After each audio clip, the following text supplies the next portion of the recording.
अस्सलाम वालेकुम फ्रेंड्स, मैं हूं राशिद हुसैन और आप इस वक्त देख रहे हैं Rashid foods counter YouTube channel. उम्मीद करता हूं कि आप सब खैरियत से होंगे और आप सबकी दुआओं से अल्हम्दुलिल्लाह मैं भी बिल्कुल ठीक हूं। राशिद फूड्स काउंटर पे आज मैं आपके लिए एक ऐसी रेसिपी लेकर आया हूं जो कि हर घर की ज़रूरत और हर खाने की शान है। तो आज मैं आपको सिखाने वाला हूं बहुत ही जायकेदार और बहुत ही खुशबूदार किस्म का पिसा हुआ गरम मसाला, जिसको बनाएंगे हम बहुत ही आसान तरीके से। तो बहुत सारे लोग गरम मसाले की रेसिपी जानते हैं, लेकिन गरम मसाले को बनाने का सही तरीका उनको नहीं पता कि कौन से मसाले हमें ड्राई रोस्ट करने हैं और कौन से मसाले बिना ड्राई रोस्ट किए ही इसके अंदर शामिल करने हैं, किस तरह से इसको ग्राइंड करना है, उसके बाद कौन से टिप्स एंड ट्रिक्स को फॉलो करना है, जिसकी वजह से आपका गरम मसाला लॉन्ग टाइम तक सेफ भी रहेगा और इसकी खुशबू और इसका जायका भी बरकरार रहेगा। तो चलिए चलते हैं अपनी आज की रेसिपी की तरफ और देखते हैं कि स्पेशल किस्म का खुशबूदार बेहतरीन पिसा हुआ गरम मसाला किस तरह से तैयार किया जाता है और कौन से टिप्स एंड ट्रिक्स को फॉलो करके इसको लॉन्ग टाइम तक सेव रखा जा सकता है। तो यहाँ सबसे पहले आपको चाहिए होगा एक हैवी बॉटम पैन, यानी जो भी आप बर्तन लें वो हैवी बॉटम होना चाहिए, यानी उसका पैंदा मोटा होना चाहिए। क्योंकि हम इसके अंदर मसालों को ड्राई रोस्ट करना है, तो सबसे पहले मैं इसके अंदर ऐड कर रहा हूँ ज़ीरा, जो कि आधा कप ज़ीरा मैं इसके अंदर ऐड कर रहा हूँ। ज़ीरो को आप अच्छी तरह से पहले साफ़ कर लीजिएगा, क्योंकि इसके अंदर बारीक रेत होती है, कंकर होते हैं, तो उसको साफ़ करना बहुत ज़रूरी है, वरना फिर बाद में किरकिल आती है। तो इसलिए मैंने ये साफ़ करके आधा कप ज़ीरा इसके अंदर ऐड कर दिया है एक पैन के अंदर। अब मैं इसके अंदर ऐड करने जा रहा हूँ साबुत धनिया, जो कि 4 टेबल स्पून यानी 4 खाने के चम्मच साबुत धनिया मैं इसके अंदर ऐड करूँगा। अब इसके अंदर ऐड करूँगा मैं स्टार एनिस, यानी जिसको बादियान के फूल कहा जाता है। तो ये 6 फूल हैं, इसको मैंने तोड़ लिया था, तोड़ के मैंने इसको छोटे पीसेस कर लिए ताकि इसको रोस्ट करने में आसानी रहे। अब मैं इसके अंदर ऐड करने जा रहा हूँ जावित्री के फूल। तो मैंने यहाँ पर 4 जावित्री के फूल लिए हैं, ये इस तरह से आप देख सकते हैं कि इस तरह के फूल थे और ये 4 फूल मैंने इसके अंदर ऐड किए हैं। अब इसमें शामिल करेंगे साबुत काली मिर्च। तो यहाँ पर मैंने 1 टेबल स्पून भर के साबुत काली मिर्च का इस्तेमाल किया है, ये भी ऐड कर देंगे इसके अंदर। इसी के साथ हम इसके अंदर ऐड करेंगे दालचीनी। तो दालचीनी को मैंने छोटे टुकड़ों में तोड़ लिया था ताकि इसको मेजर करने में आसानी रहे, और ये 2 टेबल स्पून भर के दालचीनी मैं इसके अंदर ऐड कर रहा हूँ। अब मैं इसके अंदर ऐड करने जा रहा हूँ लौंग। तो यहाँ पर 2 टेबल स्पून लौंग यानी 2 खाने के चम्मच लौंग इसके अंदर ऐड करेंगे। अब ऐड करने जा रहा हूँ साबुत बड़ी इलायची, जिसको काली इलायची भी कहा जाता है। तो ये मैंने 16 दाने गिन के लिए हैं, छोटी बड़ी मिक्स करके आप ले सकते हैं, ज़रूरी नहीं है कि सारे बड़े दाने या सारे छोटे दाने हों। और अब मैं इसके अंदर ऐड करने जा रहा हूँ तेज़ पत्ता। तो यहाँ पर मैंने 10 बड़े साइज़ के तेज़ पत्ते लिए थे, इसको मैंने छोटे छोटे पीसेज में तोड़ लिया है ताकि इसको भी हम अच्छी तरह से रोस्ट कर सकें। तो ये भी ऐड कर देते हैं पैन के अंदर। अब हम चूल्हे की फ्लेम को ऑन कर देंगे और अब हमें इसको 2 मिनट तक रोस्ट करना है लो फ्लेम पे।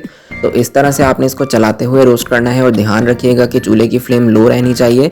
चूल्हे की फ्लेम को आपने बिल्कुल भी हाई या मीडियम नहीं करना। हैवी बॉटम पैन लेने का मतलब यही है कि हमारे मसाले जल ना सकें।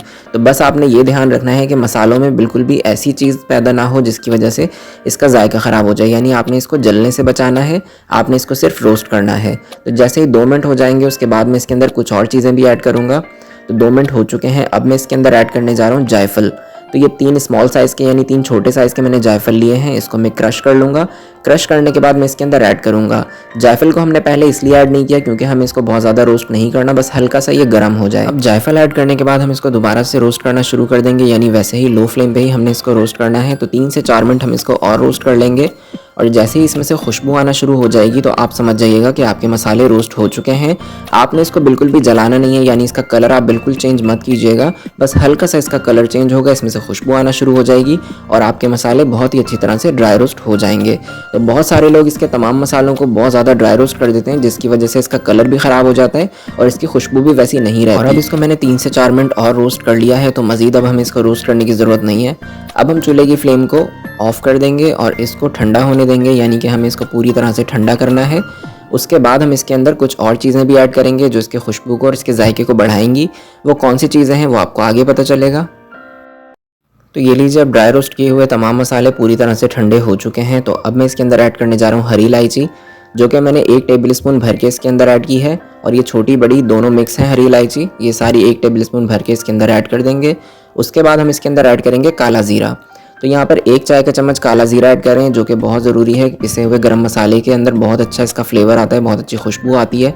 इसी के साथ इसके अंदर ऐड करेंगे अजवाइन, तो 1 चाय का चम्मच भर के हमने इसके अंदर अजवाइन भी ऐड कर दी है।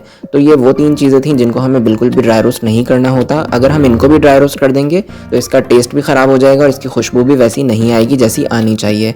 अब इन तमाम चीज़ों को हम ग्राइंड कर लेंगे बहुत ही अच्छी तरह से, बिल्कुल फ़ाइन इसका पाउडर बना लेंगे। तो ये देखें मैंने इसको बिल्कुल बारीक पीस लिया है पाउडर की तरह से। अब हम इसको हल्का सा स्टर करेंगे, यानी इस तरह से हमें इसके अंदर चम्मच चलाना है ताकि इसके अंदर जो भी थोड़ा बहुत मॉइस्चर हो वो अच्छी तरह से ड्राई हो जाए। क्योंकि जब हम मसाले को ग्राइंड करते हैं तो उसकी गर्माइश की वजह से, मशीन की गर्माइश की वजह से इसके अंदर थोड़ा बहुत मॉइस्चर पैदा हो जाता है, यानी नमी पैदा हो जाती है। तो उस नमी को हमें अच्छी तरह से ठंडा करना है ताकि हमारे गर्म मसाले के अंदर गुठलियाँ ना बन सकें। तो ये पूरी तरह से ठंडा हो जाएगा। उसके बाद आपने किस तरह से इसको सेव करना है वो मैं आपको बताऊँगा।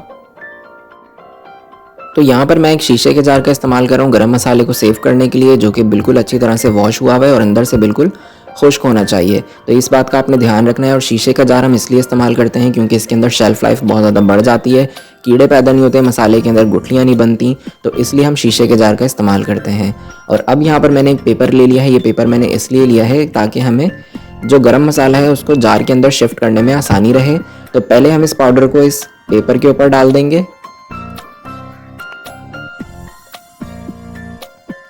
और अब इसको हम बहुत ही एहतियात से उठा के इस तरह से इस जार के अंदर डालेंगे। जिस तरह से एक कीफ होती है उसकी नोक बनी होती है, उस तरह से आपने इसको इस तरह से इस जार के अंदर शिफ्ट कर देना है।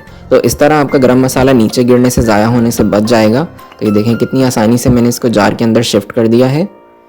अब इसी तरह से बाकी सारा गरम मसाला इसके अंदर फिल कर लें जितनी भी इसकी कैपेसिटी है इस जार की, और फिर उसको एयर टाइट लीड से अच्छी तरह से बंद करके आप इसको सेव रख सकते हैं 6 से 7 महीने तक, या फिर इससे भी ज़्यादा लॉन्ग टाइम तक।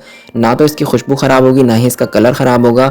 और यहाँ पर हमने शीशे के जार का इस्तेमाल किया है तो इसलिए इसके अंदर ना तो गुठलियाँ बनेंगी ना ही कीड़े पैदा होंगे।